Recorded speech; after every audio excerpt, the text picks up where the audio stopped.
নমস্কার নমস্কার। দমদম চারুরঙ্গের পক্ষ থেকে আজকে আপনাদের সামনে আমরা উপস্থিত হয়েছি। উপস্থিত যে সমস্ত দর্শকেরা রয়েছেন তাদেরকে জানাই আমাদের শারদীয়ার তৃতীয় শুভেচ্ছা। আজকে আমরা এখানে কোনো নাটক করতে আসি, অবাক হচ্ছে স্বাভাবিক। কেননা আজকে আমরা এখানে যে কারণে এসেছি সেটা হচ্ছে একটা ছোটখাটো বিচার সভা আমরা করব। প্রশ্ন করতেই পারে, রাত্রি 12:30টার সময় হঠাৎ একটা বিচার সভার আয়োজন, কি করবো বলুন? এই বিচার হবে জনতার আদালতে। তাই জনতা যখন আমাদের সময় দিয়েছে তখনই আমাদের এই বিচার সভা বসাতে হবে। এই যে এখানে একটি দেখছেন একটি মৃতদেহ, এই মৃতদেহটি কোনো নাম পরিচয় নেই। এই মৃতদেহটি একটি প্রতীক। আর ওই যে তিনজন মহিলাকে দেখছেন, এরা এই মৃতদেহটির সঙ্গে কোনো না কোনো ভাবে যুক্ত। কেউ স্ত্রী, কেউ প্রেমিকা, কেউ বাবা মা। এই মৃতদেহটি একজন সাধারণ মানুষের, যে সাধারণ মানুষ প্রায় প্রতিদিন নিজের কোনো দোষ না থাকা সত্ত্বেও বলি হচ্ছে, মারা যাচ্ছে। কারণ রাজনীতি। এই রাজনীতি কথাটা আপনাদের প্রত্যেকের কাছে পরিচিত একটি শব্দ। আজকের রাজনীতি আমাদের জীবনের প্রতিটি স্তরে এই রাজনীতি রয়েছে। দেখুন, আমাদের পারিবারিক জীবনেও এই রাজনীতি আছে। সুতরাং এই রাজনীতি বা এই রাজনীতি যারা পরিচালনা করেন, সেই সমস্ত শাসক নেতা, এদের কারণে বলি হয় এই সমস্ত সাধারণ মানুষেরা, আর ঘর ফাঁকা হয় ওই সমস্ত মেয়েদের। সেই কারণে আমি একজন সাধারণ মানুষ। আমি আজকের আপনাদের সামনে উপস্থাপিত করব যুগে যুগে কিভাবে এই রাজনীতির বলি হয়ে এসেছে। এখানে যে চরিত্রগুলো আপনারা দেখবেন, সব চরিত্রগুলো কিন্তু কাল্পনিক, বা বলতে পারেন একটা যুগকে তারা প্রতিনিধিত্ব করছে। এইরকম সব চরিত্র, বাস্তবের সঙ্গে এদের কোনো মিল নেই, এবং এরা আজকের আমাদের সামনে এসেছে একটু অন্যভাবে, অন্য চোখে আমরা জিনিসটাকে তুলে ধরার চেষ্টা করব। হ্যাঁ, হয়তো কিছু অপ্রিয় কথা থাকতে পারে। এই অপ্রিয় কথাগুলো আপনারা শুনবেন। যদি মনে হয় ভাববার আছে, ভাববেন। যদি মনে হয় বিরক্ত হবার আছে, বিরক্ত হবেন। কিন্তু একটা জিনিস আপনাদের কাছে সনির্বন্ধ অনুরোধ, আপনারা দয়া করে কোনো কিছুর সঙ্গে এটাকে তুলনা করবেন না, কোনো কিছু রং আমাদেরকে দেবেন না। সুতরাং আপনাদের সকলের অনুমতি নিয়ে আমরা শুরু করছি আজকের বিচার সভা।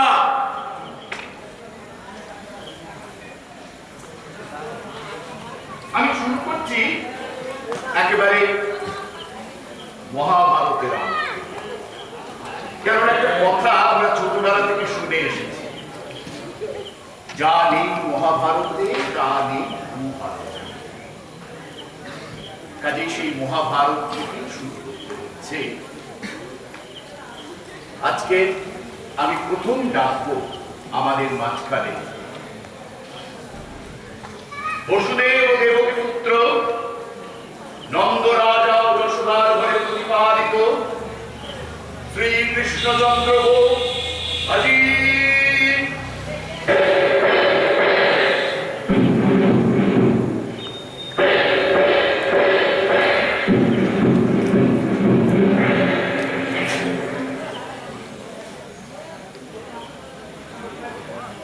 আসুন আসুন মাতৃমর আসুন। আমাকে এখানে ডেকেছো কেন? আমার বিচার করবে তোমরা? ভুলে যেও না আমি সৃষ্টিকর্তা, আবার আমি ধ্বংসকারী। আমি সমস্ত বিচারের ঊর্ধ্বে। মাফ করবেন, আপনাকে আমরা এখানে ভগবান হিসেবে ডাকি, ডেকেছি মহাভারতের মূল চরিত্র হিসেবে। আর এই কথা তো অস্বীকার করতে পারবেন না যে আপনি সাধারণ মানব শিশুর মতোই কংসের কারাগারে জন্মগ্রহণ করেছিলেন এবং একজন মানুষের মতোই আপনি প্রাণ ত্যাগ করেছিলেন সামান্য এক ব্যাধের দিকে। তাই সেই আমরা মানব দেহধারী কৃষ্ণকেই এখানে দেখেছি। প্রশ্ন করব, আশা করি আপনি উত্তর দেবেন। বেশ, বলো। আচ্ছা, আপনি কুরুক্ষেত্রের যুদ্ধে কৌরবদের পরাজিত করে পাণ্ডবকে জয়ী করেছিলেন। আপনার উদ্দেশ্য ছিল ধর্মরাজ্য প্রতিষ্ঠা। আজ পর্যন্ত কিছু ধর্মরাজ্য প্রতিষ্ঠিত হয়েছে? দেখো, মানুষের লোভ, হিংসা আর পরশ্রী কাতরতা হতে দেয়নি। তাহলে তাহলে আপনি আপনার উদ্দেশ্য পূর্ণ করতে পারেননি। আচ্ছা, একটা কথা বলুন তো, আপনি কৌরবদের বিপক্ষে কেন গিয়েছিলেন? তারা কি এমন অধর্মের কাজ করেছিল? অধার্মিক, পাণ্ডবদের প্রাপ্য মর্যাদা তারা দেয়নি।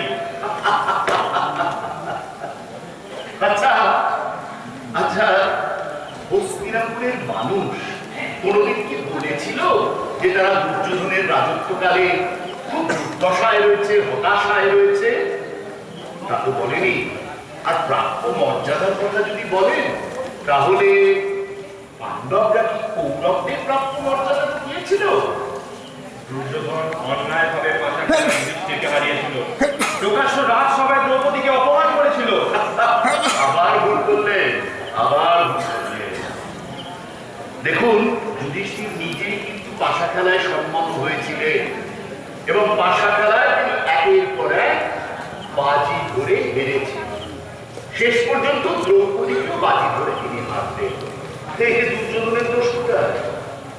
আর অধর্মের বা অন্যায়ের কথা যদি বলেন, কুন্তী যখন আপন খেয়ালে দ্রৌপদীকে বাধ্য করে পঞ্চপাণ্ডবকে স্বামী বলে মেনে নিতে, তাদের শয্যা সঙ্গিনী হতে, তখন তিনি কোনো অন্যায় করেন না। দেখো দেখো, আমি যুদ্ধ থামাবার অনেক চেষ্টা করেছিলাম, কিন্তু পারিনি। আর আমি তো ছিলাম রথের সারথি মাত্র। যুদ্ধ তো করেছে পাণ্ডবেরা, অনুগামীরা। তাহলে কুরুক্ষেত্রের যুদ্ধে অর্জুন যখন যুদ্ধ করবে না বলে তীর ধনুক ছেড়ে দিয়ে বসেছিল, তখন আপনি তো তাকে বলেছিলেন যে আপনি নাকি সকলকে মেনে রেখেছেন, অর্জুন শুধু নিমিত্ত মাত্র। তাহলে আমি ছিলাম সারথি মাত্র। যাই বাবু, আচ্ছা দেখুন তো, এই মৃতদেহটিকে চিনতে পারেন? আর ওইখানে দাঁড়ানো ওই মেয়েটিকে দেখুন। হ্যাঁ, ও একজন সৈনিক। আচ্ছা, কৌরব পক্ষে লড়েছিল, বীরত্ব আমাকে মুগ্ধ করেছিল।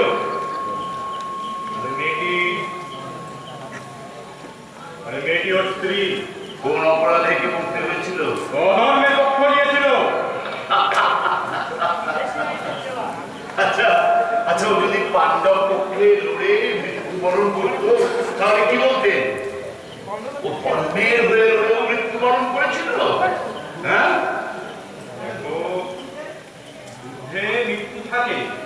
তেমন হলেও যুদ্ধে যোগদান নাই করতে পারতো না, পারত না।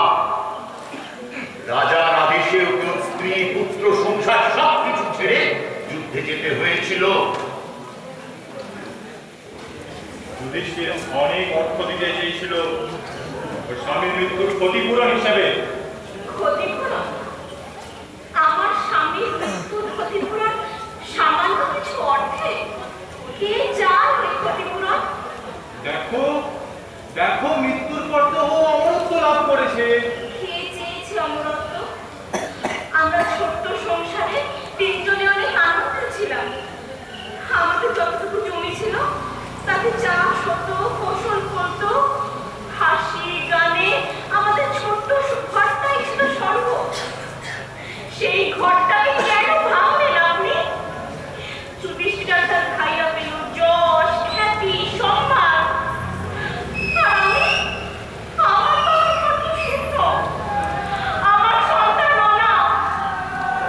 আচ্ছা আচ্ছা, কোন ক্ষতিপূরণে আপনি আমার সন্তানের কাছে তার বাবাকে ফিরিয়ে দিতে পারবেন বলুন তো? কি দোষ করেছিল আমার স্বামী? কেন কেন তাকে এইভাবে মরতে হলো? এর কোনো উত্তর আপনার কাছে আছে? বলুন। থামো থামো থামো, দয়া করে এইসব না ধর্ম অধর্ম, ন্যায় অন্যায়, বীরত্ব অমরত্ব, এই সমস্ত কথাগুলো বলবেন না। এগুলো আপনাদের কাছে যতই গাল ভরা হোক না কেন, সেগুলো ওদের মতো মেয়েদের কাছে শুধুই ফাঁকা আওয়াজ।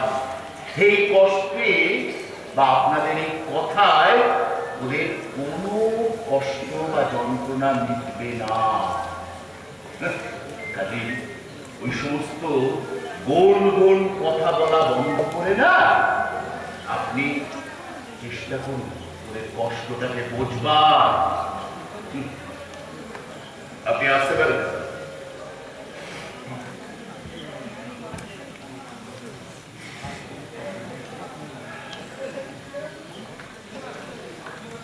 শুনলেন তো?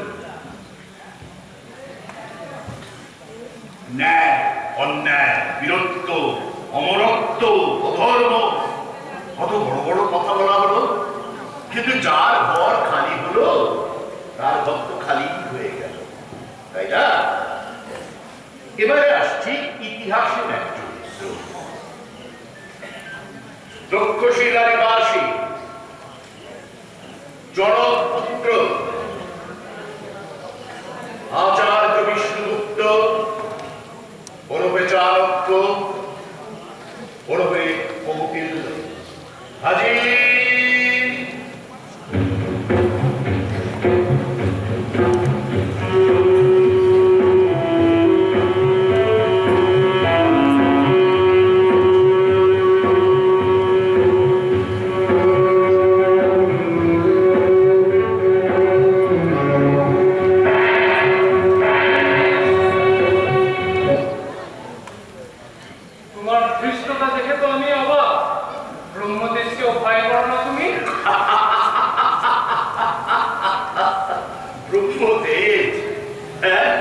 সে তো অনেকটাকে অন্তরিত, ব্রহ্মদেবের সামান্য নন্দবংশকে ধ্বংস করতে পারেননি, হাজারি শতকে ব্রহ্মদেব।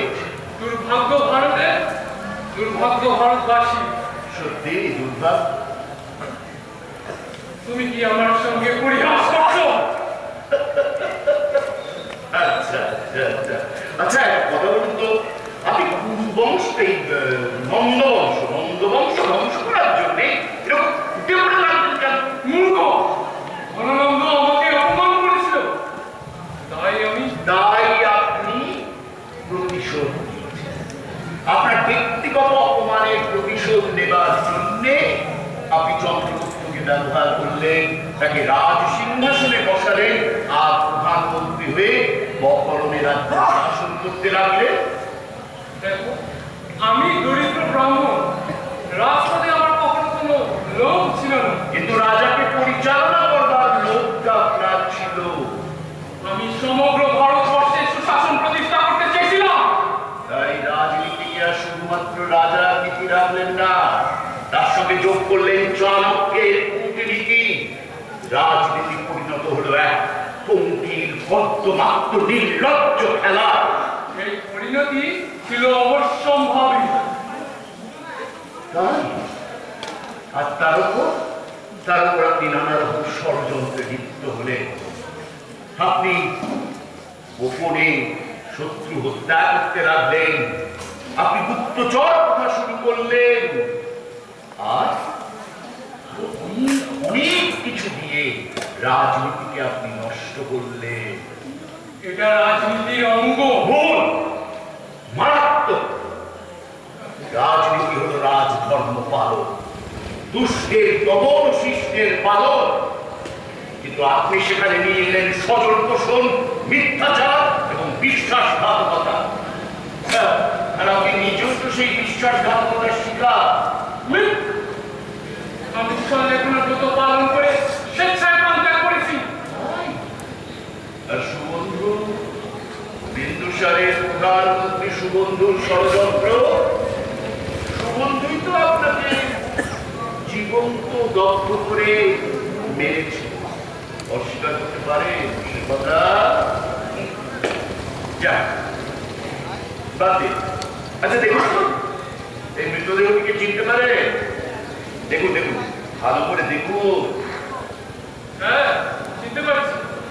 এই যুবক ছিল আমার গুপ্তচর। আচ্ছা, এই গুপ্তচর বৃত্তির কাজে আপনি তোকে নিয়োজিত করেছিলেন। কেন করেছিলেন? কারণ ছিল বুদ্ধিমান এবং সাহসী, উপরন্তু ছিল রাজভক্ত। তাহলে গুপ্তঘাতী দিয়ে ওকে হত্যা করিয়েছিলেন কেন? অর্বাচীনের মতন কথা বলো না। অধিক অর্থ উপার্জন করার জন্য রাজার বিরুদ্ধে গিয়েছিল। বেশ, আচ্ছা, ওকে গুপ্তচরের কাজ করতো, তার জন্য ওকে আপনি অর্থ দিতেন? সেটাই আমার কাজ। ওকে ওর প্রাপ্য অর্থ দেওয়া হতো। আচ্ছা, ওর প্রাপ্য অর্থ নির্ধারণ করেছিল কে? আপনি? অবশ্যই আমি করেছিলাম। ইচ্ছানক বিনা পারিশ্রমিকে কাউকে দিয়ে কোনোদিনও কোনো কাজ করাইনি। অতি উত্তম। আচ্ছা, ওর প্রাপ্য অর্থে ও সংসার প্রতিপালন করতে পারছে কিনা তা কোনদিন খোঁজ দিয়েছিলেন? তা কখনোই সম্ভব নয়, তাহলে আর রাজ্য চালানো যায় না। কিন্তু বড় অদ্ভুত কথা, আপনি আপনার কাজে একজনকে নিয়োগ করলেন, তাকে অর্থ দিলেন, কিন্তু সেই অর্থে ওর প্রয়োজন মিটছে কিনা সেটা জানতে চাইবেন না। প্রয়োজনের অতিরিক্ত চাহিদা বিলাসিতা না, ওর কোনো বিলাসিতা ছিল না। ওর বৃদ্ধ সপ্ত পিতামাতাকে প্রতিপালন করার জন্য ওই অর্থ ছিল খুব সামান্য। এই নারী, এই মেয়েটি ওর প্রেমিকা। ওরা বিয়ে করবে, বিয়ে করে ঘর সংসার পাতবে বলে ঠিক করেছে, কিন্তু আপনি তা হতে দিলেন না। ও তো বারংবার আপনার কাছে অর্থের পরিমাণ বৃদ্ধির জন্য আবেদন করেছিল, কিন্তু আপনি সে কথা শোনেননি। তাই আপনি ক্ষমতার দম্ভে আপনার স্বার্থ সিদ্ধির পথে বাধা হয়ে দাঁড়াতেই ওকে আপনি গুপ্তঘাতক দিয়ে হত্যা করালেন, সংসারটাকে ভেঙে তছনছ করে দিলেন। তা বলে ও বিশ্বাসঘাতকের কাজ করবে? কি করুন, আপনার অবহেলার অবস্থায় ওকে সেই দিকে নিয়ে গিয়েছিল। ও তো শুধু একটু ভালো করে বাঁচতে চেয়েছিল, কিন্তু আপনি তা করতে দিলেন না। ও অধিক অর্থ উপার্জনের জন্য ওর বুদ্ধি আর সাহসিকতাকে সম্বল করতে চেয়েছিল, কিন্তু আপনি সেটাকে নষ্ট করলেন। রাজধর্মে বিশ্বাসঘাতকতার কোনো ক্ষমা নেই। আর যারা এদেরকে বিশ্বাসঘাতক রূপে তৈরি করে তাদের বিচার করবে কে? তারা যে শাসকদের কেউ বিচার করে? অবস্থার সুযোগ নিয়ে সামান্য অর্থের বিনিময়ে কাজ করিয়ে নেওয়া, এটাই তো রাষ্ট্র পরিচালনার আসল সত্য। চাণক্য, এটাই তো আপনার মতে যথার্থ রাজনীতি।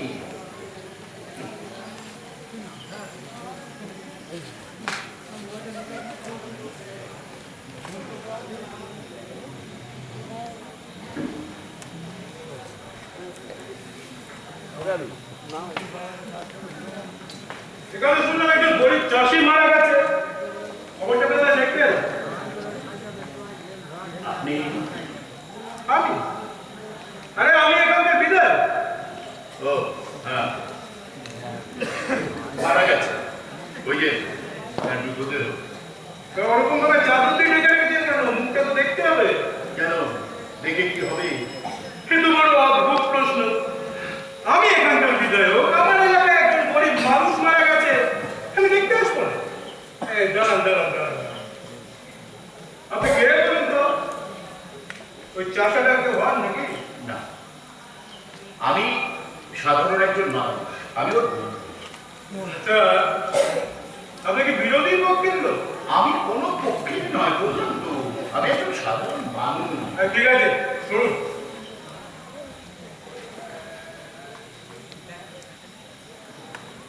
একই, আরে এই যে আমাদের লোক। আপনি জেনে ঢুকলেন? আরে বিলক্ষণ, ও আমার দলে একজন একনিষ্ঠ কর্মী। ওর নাম জানেন? নাম ঠিক জানি না, আসলে দলে প্রচুর লোক তো, সকলের নামটা না মনে রাখা সম্ভব নয়। তবে তবে আমি ওর মুখটা ভালো করে চিনি। হ্যাঁ হ্যাঁ হ্যাঁ হ্যাঁ, মনে করেছি, ওর নাম বিমান। বিমান বিমান না না, বিমান না, বিমান না, ওর নাম ফৈফুল। হ্যাঁ, ওর নাম ফৈফুল। আপনার দলের একনিষ্ঠ কর্মী, অথচ আপনি ওর নাম জানেন না? স্ট্রেঞ্জ। আরে বললাম তো, ওর নাম ফৈফুল আর ওর বাড়ি বাদলপুর গ্রাম। না, ওর নাম অবিনাশ, আর ও পলাশতলা গ্রামের ছেলে। এদিকে এই ছেলেটির মা। ও আচ্ছা আচ্ছা, নমস্কার। আপনি কিছু ভাববেন না, মা, আমরা তো আছি। জানেন না, ওই ডেট বাড়ি নিয়ে আমরা মিটিং করবো, দরকার করলে খানা ঘেরাও করবো।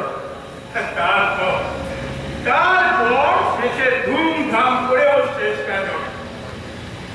আমি আমার ছেলেমেয়েদের খবর দিয়ে দিয়েছি, ওরা এসে যাবে কিছুক্ষণের মধ্যে।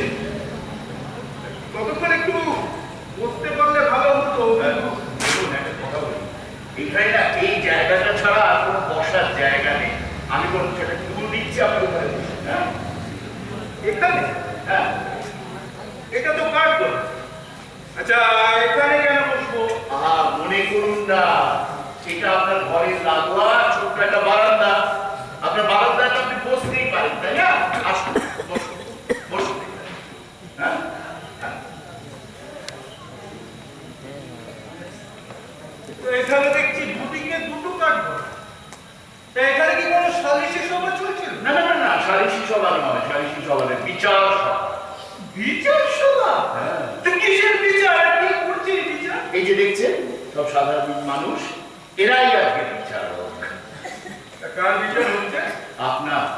মানে এই পাগলামি হচ্ছে, ভীষণ বাড়াবাড়ি হয়ে যাচ্ছে। আমি এক্ষুনি থানায় ফোন করবো। করতে পারেন, তাতে খুব একটা লাভ হবে বলে মনে হয় না। এই এই, তুমি কে বলো তো? কে? তখন থেকে বড় বড় বাদ ঝেড়ে যাচ্ছ। এতদিন আপনারা ছেড়েছেন, এবার আমরা যাচ্ছি। এত অধৈর্য হচ্ছেন কেন? আচ্ছা,